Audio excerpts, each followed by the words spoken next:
Let's talk about Quincia. Quincia is an AI tool that we use to make sure our resumes are in good enough shape before you see one of the career coaches.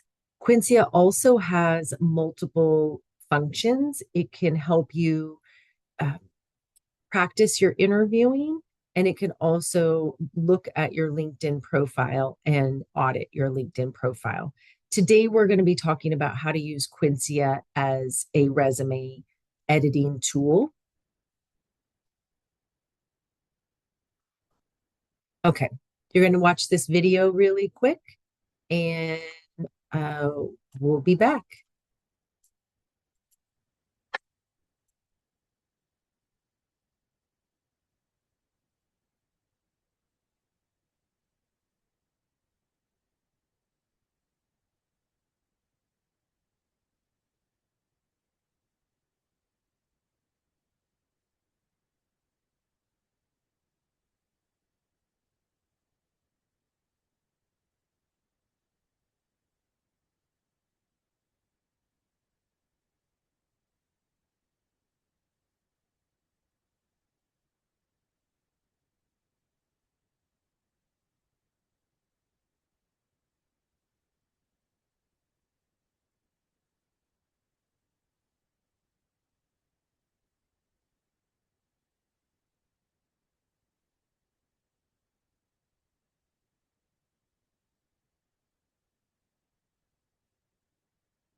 Wonderful.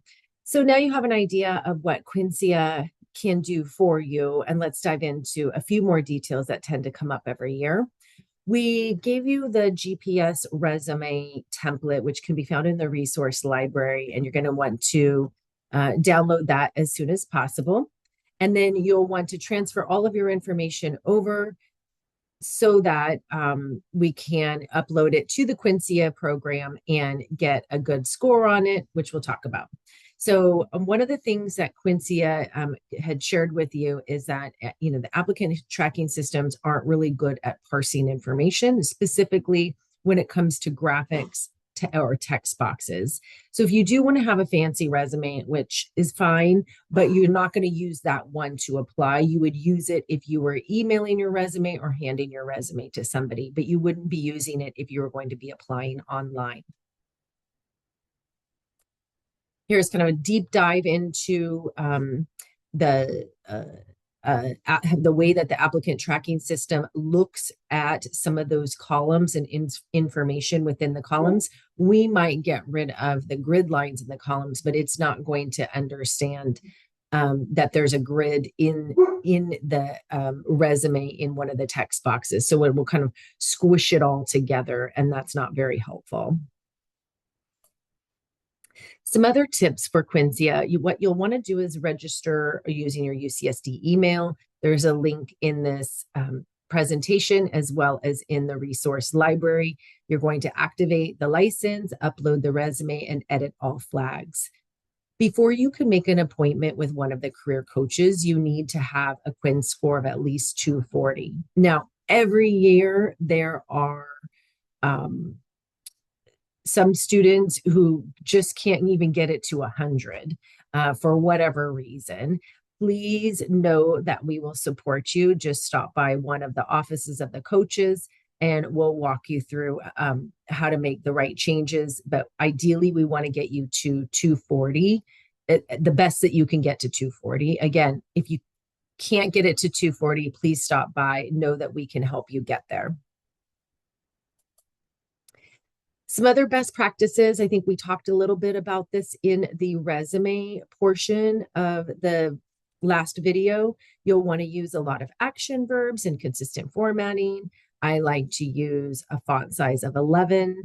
I also think that 1.7 is the standard in margin inches, what, yeah, 1.5 centimeters is kind of where we want to go, or 0.7.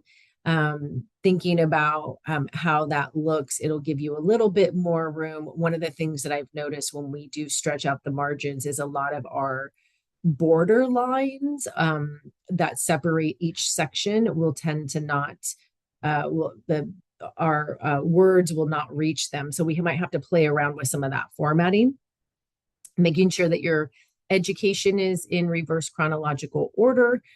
Putting your study abroad information, you could put it on there if you think that it's going to be helpful. Sometimes we might have to remove it depending on the room that we have left on our resume, and then making sure that you spell out all the acronyms before the first time that they're listed. Again, going back to a name, city, state, email, phone, LinkedIn, no addresses or personal information on your resume, specifically for resumes here in the States. Thank you so much.